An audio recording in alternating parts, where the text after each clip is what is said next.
Well, we're beginning the Frank Krznarich tour of Jerome.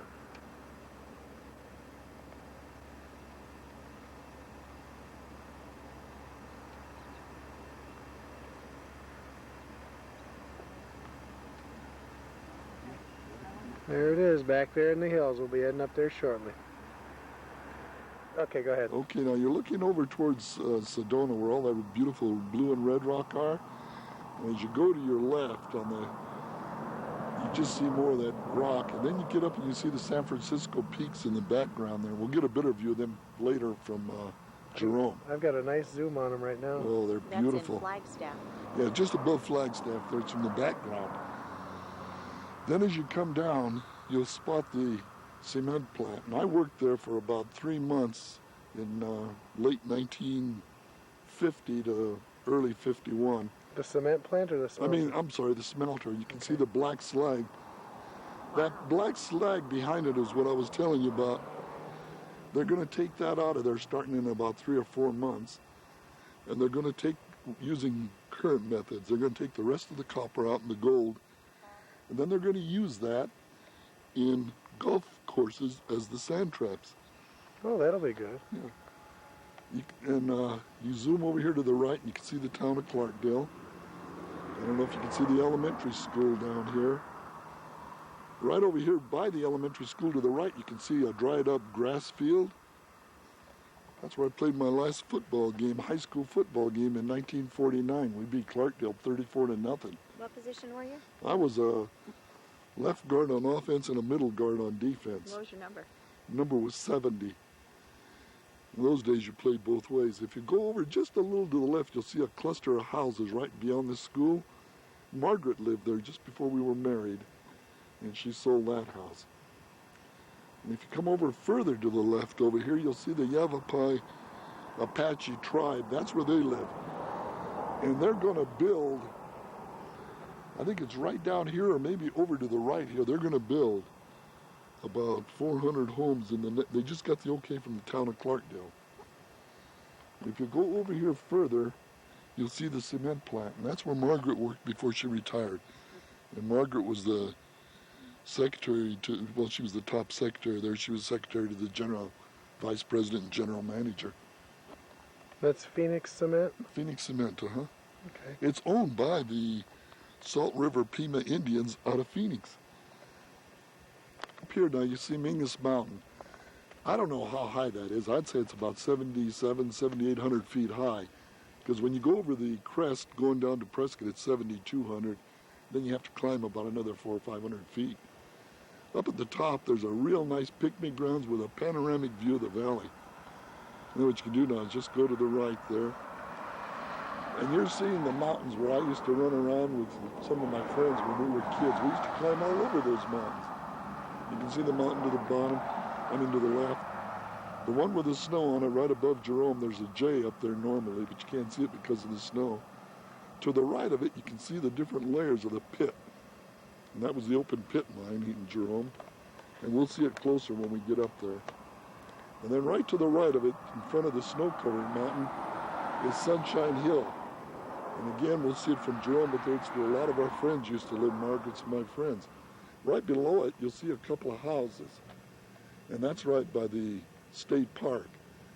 And that was owned by the Little Daisy Mine, owned by the Douglas family, which the town of Douglas was named after. And those houses there were primarily used by the foremen and general managers of the mine. But we'll get a better view of the mine from up there. Years ago, we used to walk down the hills here from Jerome. We'd walk up and down sometime to Clarkdale. There used to be a little car frame over there. And inside the frame, there was a shaft that went down, I'd say 50 to 100 feet. And I don't know exactly what it was. It might have been 25, but when you're a kid, it seems more. And we used to drop rocks down there. Later on in life, I started thinking, well, gee, maybe that was just a dream. Why would there be a shaft right there? And then about 5 years ago, Uncle John told me they were going to fill that up. So it was real. So for years, I was wondering if it was a dream or if it was real. I could, because after a while, it just becomes something so out of the way and unusual. Mm-hmm. But Uncle John said they were going to fill it up, and I think they have filled it up since. Did you ever find out what it was? Never did. I think it was an exploratory. Hmm. We used to have places up there. Let's see if we can find one of the oldest building here. This whole area right in here now used to be called the Gulch. And we kind of, even the Mexican kids on the other side of town, we all kind of snubbed our noses at the people that lived in the Gulch. There was a family that lived here, the Ray family. We used to call them the Farmer Ray family. First Mormons we ever knew of, and we used to call them morons. You know, you pick on kids. There's a road from here. This is the Gulch Road right ahead of us. There used to be a grocery store right there where that is, that building. But you can go up there, and you'll end up, you know where you turn right to go to our old house? Yes. That's where, I'll show you later where it comes out of. I came here in 1918. Here's the road right here that used to go down to the roller rink. Joe, are you videotaping it all? Yep. Okay, straight ahead of us. Can you get the school building up there? The elementary school? The brown one? Red, Right up yeah. there, the red one. Yep, I got it. See those arch deals? That's where I went to 5th and 6th grade up in that room. That was called the elementary, Building C, it was called. You went to 1st, 2nd, 3rd grade up on the elementary school by the hospital. You went here 4th, 5th, and 6th. Then you went over into the high school building for junior high and high school. Up there, can you see it? Yeah. And then to the right was the shop, and then upstairs was the home ec and the cafeteria. The cafeteria is where the lights are. That was 4th, 5th, and 6th grade? No. Oh. It's over another building. Oh, okay. But this was all the shop, home ec, cafeteria, and the buses there. Okay. This used, over here to the left, this used to be the gymnasium. And it had one of the best basketball floors in the state of Arizona. They built it in the mid-30s, because I can remember we used to be over here. And they would use tar on the roof, and we would cut tar off of the workers' wood, and we'd chew it, because they said it was good for your teeth and your gums. But we played basketball here. The locker room were downstairs there. Upstairs was the music room and classrooms. Then out here we played our intramural sports. Football was played up on the ballpark uptown. We'll go up there. And then right over here is the high school. In here was the auditorium just inside this door here with your classrooms over there. The building right there, the white building, that's the old Douglas family home. It's now a state park. The Douglas family's one I told you about. They owned this little daisy mine. They owned a lot of the land in Jerome, too. And I'll tell you, my dad, in fact, he rented the lot where our house was built for $3 a quarter, $1 a month. And he had a 99-year lease on it. And it's now the state park, as I said. Over to the left was the hotel where they used to have the miners stay, the signal miners that worked in the mine there. Now that shell's been that way ever since I can remember, so that, I would say probably about the early, somewhere between 1931 and 1935 is when they started stripping it. Down below is the mine, and that was called, we called it the Little Daisy Mine. And that closed in, I'd say, about 1937, 1938, or 39, right around in there sometime. I don't know what this big hole in the ground is. It used to be there. What years did your dad work the mines? My dad worked in the mines. It's over the other side of the hill, the big mine owned by Phelps Dodge. He worked there from 1918 to 1953. And as you can see, there's, in fact, you can go a little bit to the left up here. Up here to the left, you can see where there was a lot of droppings there from the pit over there. And I remember all that when a lot of that was dropped. We're going to be right up on that in a few minutes when we go uptown. Okay. That's where I went to the 4th grade. And my teacher's husband, well, she was single and she married a guy just before he went in the service. And she left us about, I'd say about January of, or February of 1942, right after World War II broke out. If you go to the room way up on the far right corner where the arch is, that was my 5th and 6th grade classes. Okay, going down to the left, there's Mexican Town there, but we'll see that a better little view later. Coming down to the Powder Box Church. You see it there now? Mm-hmm. That was made out of dynamite boxes, empty dynamite boxes. And all of us kids thought that the father, who was a guy by the name of Gonzalez, we thought he was crazy, in those days, carrying those boxes over there. His son was a great concert pianist, in fact, played in Carnegie Hall. And we refer to him as Felix the Cat. And we'll get a better view from over there later on. As you go uptown, you'll see the back of the Hotel Jerome. You got it there? And then right above it was our library. In fact, that was the first hospital in Jerome, if I remember right. Then you come over to the left here, and that's the elementary school. And above the elementary school is the high school. And then you'll see various parts of town here where we lived.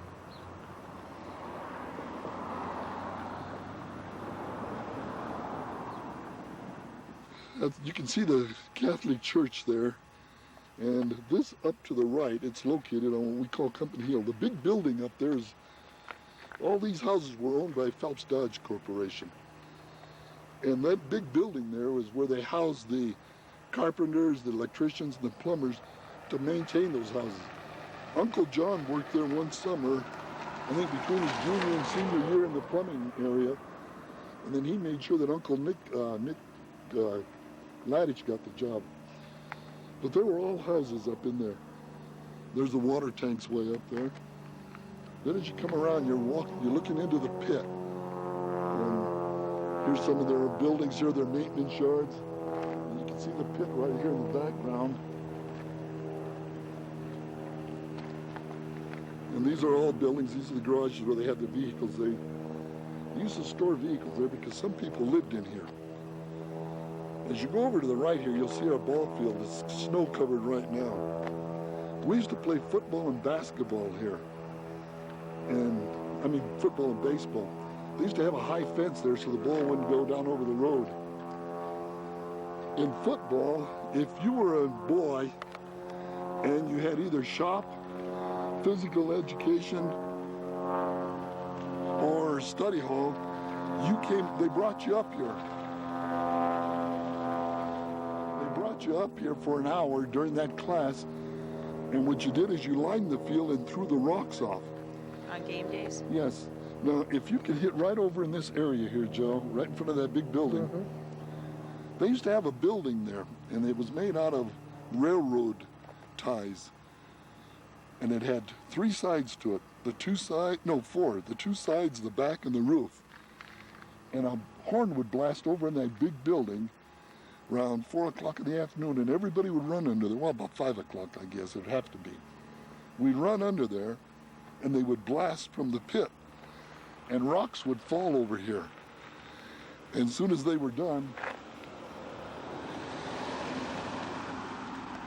when they were done, they'd blow another blast, and we'd have to go out and clear the rocks. And we did that when we used to play softball, because we'd have an early game and a late game here at night, too.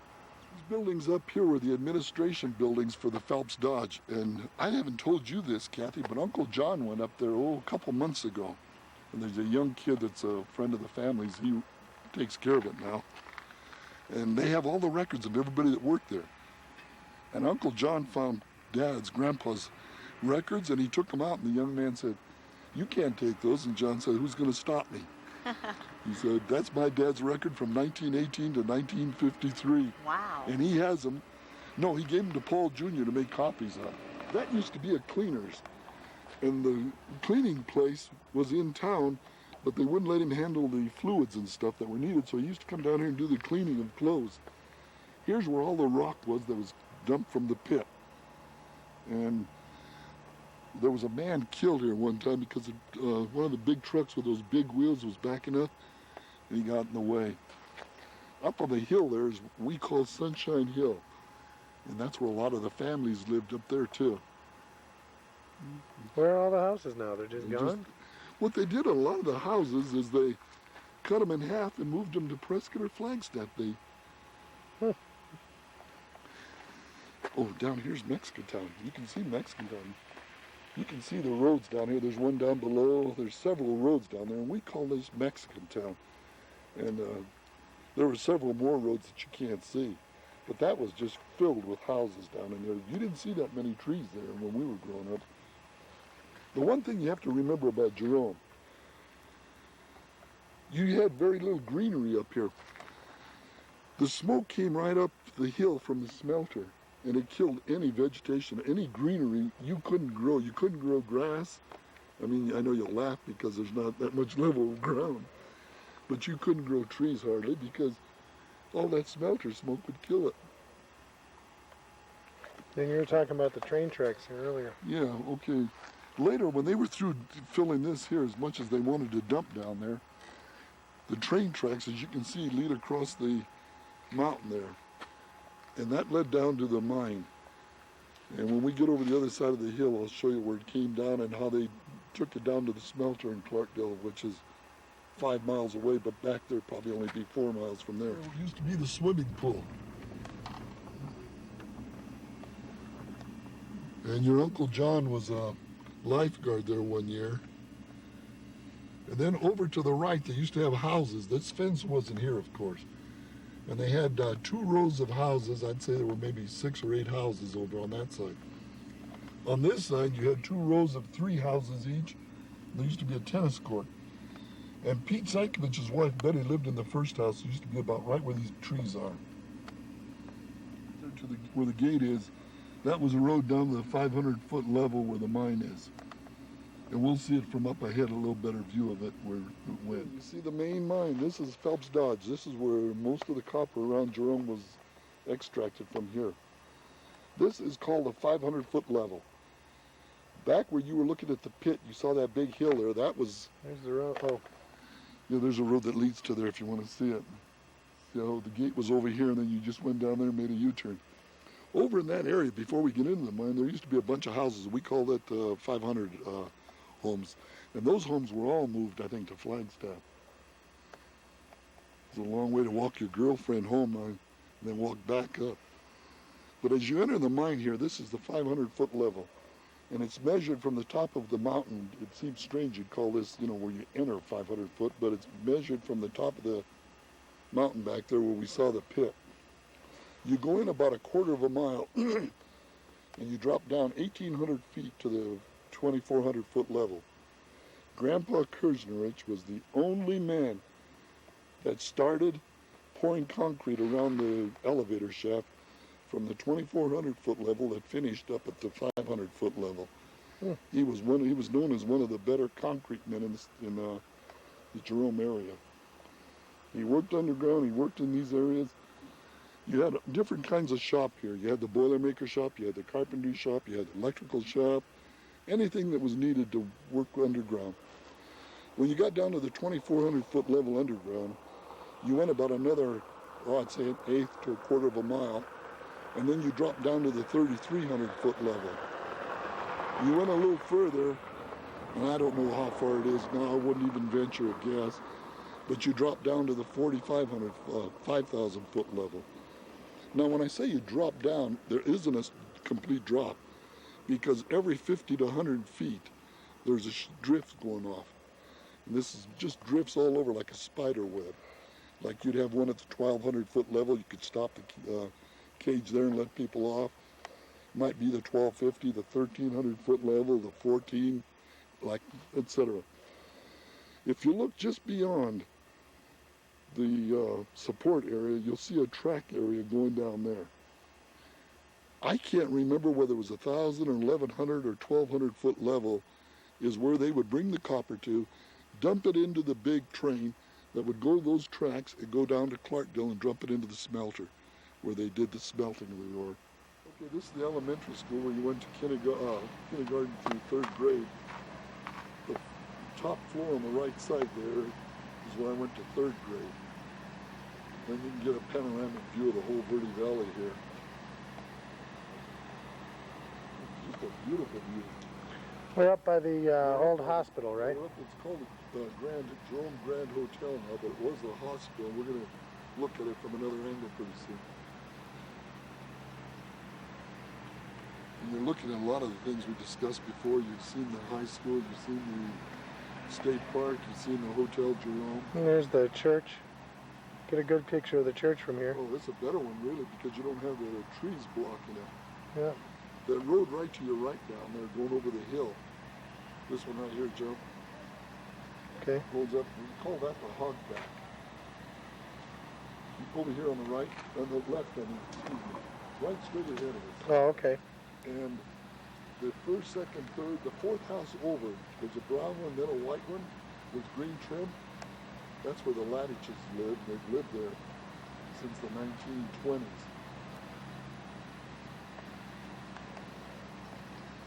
Cisco Peaks in the distance, And right? if you drop right below the peaks, you can see another view of the cement plant where Margaret worked. And then if you go to the right, about the same level, you'll see the smelter down there with the black slag in the back. Yep. And you might want to pan further to the right, and you'll see a real sort of an orange-colored ground over there. And that's very controversial right now. That's where the tailings was from the mine. That's the stuff that was toxic, etc. And what they're planning on doing now, Fox Dodge is going to build some houses down there. You can see water down there. That's Peck's Lake. And what they're going to do is cover that tailings in that area with plastic and then put about 6 to 12 inches of dirt and build a golf course down there. Okay, what you're looking at now is the Jerome Grand Hotel, which was originally the hospital here in Jerome. You can see the operating room way up on the right, top there. That was operated on for my tonsils in there. That was owned by the Phelps Dodge. It was, you were treated, I think it cost my dad $1.50 a month. And you'd go in there, you could go in there for anything, for cuts, bruises, and colds, etc. How old were you when you had your tonsils out? 7 years old.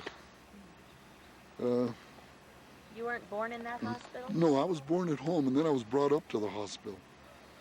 When I had my tonsils out, one floor below the operating room, you can see a window over to the left with a white frame on it. I was just on the other side of that. It's a ward. I was on the other side of it. It was where my bed was. Then when they first found out I had diphtheria in 1941, if you'll follow that third floor all the way to the end, there's a white frame window on the second floor, and then up above it you can see a dark frame window. I was in that ward. And I'll never forget Dr. Phillips and Dr. Carlson. And Dr. Phillips was Kathy's pediatrician in Phoenix, Kathy's and Dan's. And Dr. Carlson was the head surgeon, and he was in charge of the hospital. I can still remember them arguing over my bed, what was wrong with me. And Dr. Phillips convinced Dr. Carlson that I did have diphtheria, and that they better get me out of there because otherwise it was very contagious. Just pan over to your left. You see the highway coming in from Prescott or going to Prescott. And the elementary school, which we saw from up at the Grand Hotel. Looking down, you're seeing the houses down in here. Probably see the school down in the background down there. You're coming around looking at the old Hotel Jerome, the smelter and things. Then as you come around these trees here, you'll see the library. And they also, on occasions, had a few dances up there for us kids. That's the old surgeon's home there. The head surgeon of the hospital lived in this house up here. I don't know how true it is, but the rumor was in about 1939, 1940, he was rated the 8th top surgeon, all-around surgeon in the United States, and I'm talking about surgery for everything, not just a specialty item. Here's the Holy Family Catholic Church, and down here where the pickup is, the main church is up the street there, you can see it. But right here where the pickup is, where we used to have catechism on Saturday mornings, and if you didn't show up, Father John would come down to the house and pick you up and physically bring you up here. Right there where you see the cars parked, that used to be a 4-story building. On the first story, you can see the bank vault. There was a bank, hardware store, there was a stock brokerage house, and there was a cleaners on the end. On the next floor was the company grocery store, clothing store, shoes. Then the third floor was a big dance halls. And then the fourth floor was where the Elks and the Moose and civic organizations met. Really quite a building at that time. It is, huh? Bank vault. Yeah, you can see the bank vault right there. When we were young, we used to come up here after dinner. We'd eat our dinner real fast, and we'd eat everything on our plate. We'd sit up on those stairs because in the late 30s, when they recruited guys to the mine from Calumet, Michigan, they'd drink in the bar across the street, and they didn't get along with the Mexicans, so they'd come out fighting in the street. If we were standing down on the street, we couldn't see over the adults. But by being up there, we could look down over the adults and see the fights.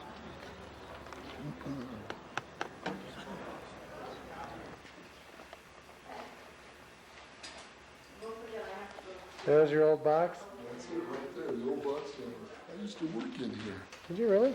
I used to come up here at 6 in the morning and sweep out and start the furnace back there every morning. I did that when I was in the 7th grade. That's a great post office.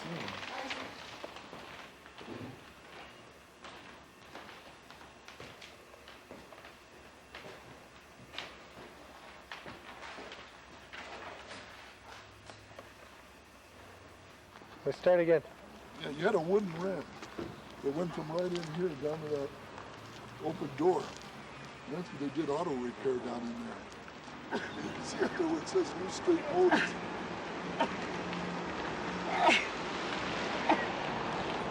The yellow house up there was for the general foreman of the whole mine here in town. And it was provided to him free. That house is a beautiful home. The blue one up there has been built since I left here. What's the big brick building? That's the one I told you about earlier. We took from the 300-foot level where Uncle John worked. That's where they had the places, and you had the carpenters, the plumbers, electricians to maintain this whole mountain to your left. They call those the company houses. They were owned by Phelps Dodge. Rent was very inexpensive. I don't know what it was, but it was very reasonable. And it was great because you didn't have to paint it, you didn't have to do any repairs, you didn't have to do plumbing. There's electricity, they had electricians, everybody did the work for you. It was just like living in an apartment. Oh, look at those there. The little movie star. Right up here.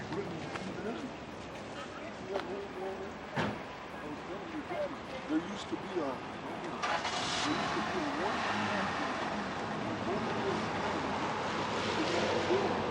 so that used to be total buildings. I mean, just completely all the way solid from one end to the other. Then the jail was located right over here by these stairs, somewhere over there.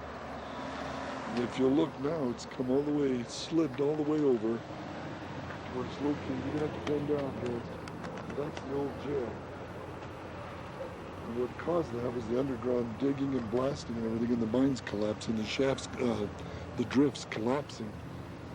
And that's why all these buildings, they started sinking, and so they tore them down because they were becoming a public hazard. But look how far that went. Wow. I mean, that is a distance.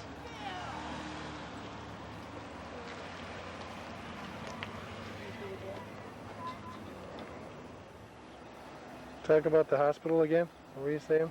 That was built, it was either 1923 or 27 it was open. It's poured concrete 1 foot thick. That was there long before, well, it was before I was born. It's going to be there long after Britain's kids were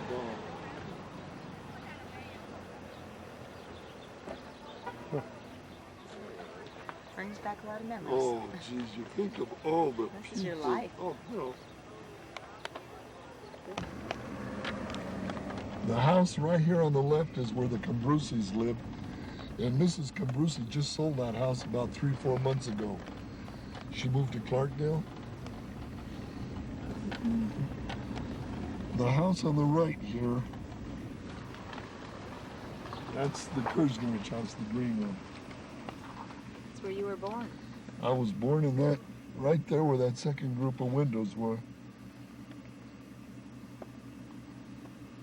There used to be, right here where this parking garage is, there used to be a house with upstairs with 2 garages down here. And they would back out. My dad built this this concrete work around here. These pillars, now the wood was put in by somebody else, but my dad built the concrete. Well, they'd back into his concrete there and he'd get mad. So he put that railroad rail there, so they'd back into it. And this used to be a porch where these two windows are. And down here by the fire plug to the left, there used to be a telephone pole there. And my dad strung a clothesline from the porch to the telephone pole, and my mother used to hang her clothes out there in that open space there.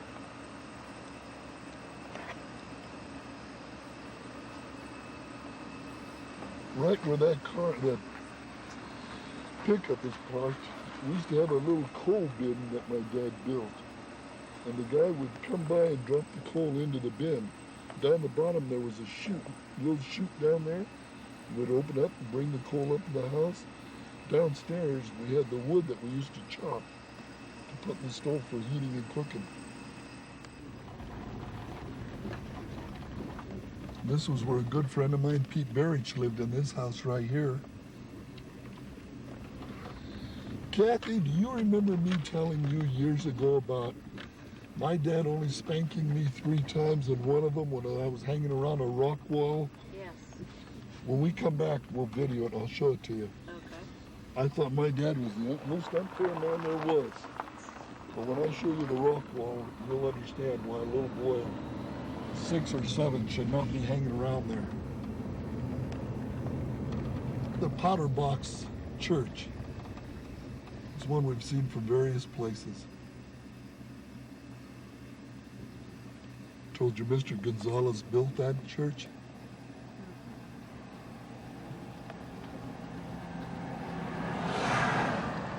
He took a lot of ridicule. People thought he, like I said earlier, people thought he was crazy. But it's sure a nice little place he's got there now. This is named after this family here that owned this house.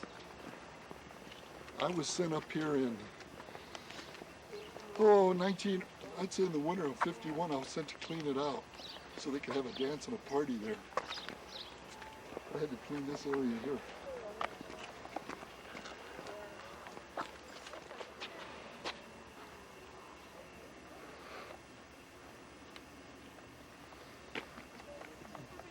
Hill here and watch miners come up, and I'd sit with some of the kids that their fathers worked. See, my dad worked in the other mine, and some of the kids that their dads worked here, we'd wait for their dads to come up from down below.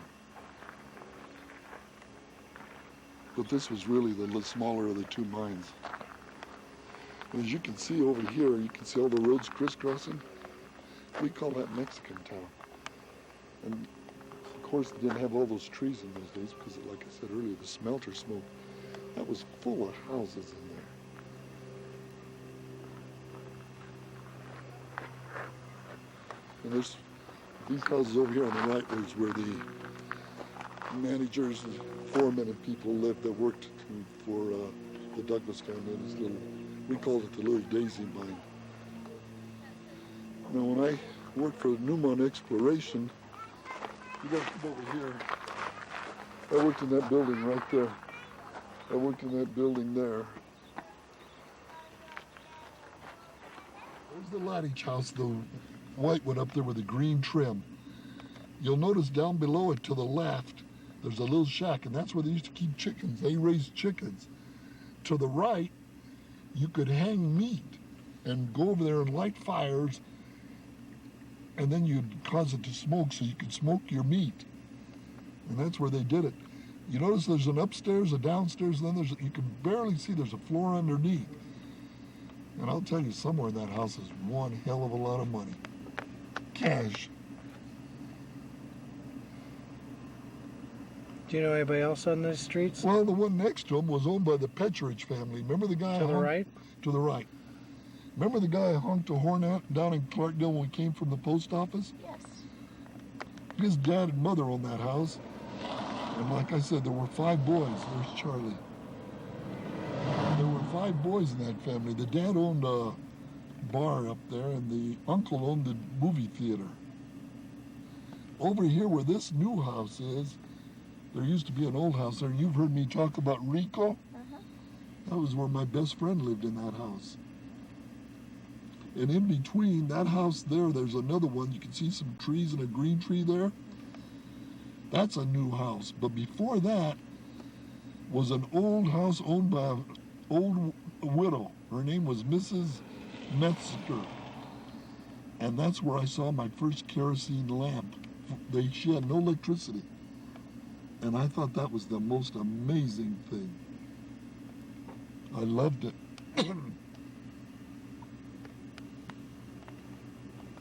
This was a narrow dirt road when I was a little boy, and we used to play softball on this street. We were all straightaway hitters, because if you hit it to the left, you can see, we call that the dump. It's a little gully or creek area. And if it hit on the bounce and went down, it was 2 strikes against you. If it went down on the fly, you were automatically out, but either case, you had to go get the ball. But we'd hit it up in the mountains. We'd have an outfielder sit up there in the mountain, try to catch a fly ball up there. Think of where was home plate? Right here? Well, home plate was about right here. First base used to be some garages over here on the right where these trees are. And there was first base, second base, and then third base. Okay, this is the backside of our house. You can see it here now. My dad did have an apricot tree there, but never did amount to much because of the smelter smoke. We did not have the porch across the bottom. We were a little different in this respect that we had one bedroom downstairs. I call it a bedroom. It was really an open area. But in that bedroom, it was on this end. Next to it was the wine cellar where my dad made wine and sauerkraut every fall and early September. To the left was the woodshed where we kept our wood and chopped wood to use for our stove in there. And then over here to the left, you can just see the back of the pickup up there. That's where we had our coal bin I was talking about earlier. And he built the house? My dad and Charlie Reisinger built that house. If I remember right, either my brothers or my dad told me it took 1.5 to 2 years to build that, because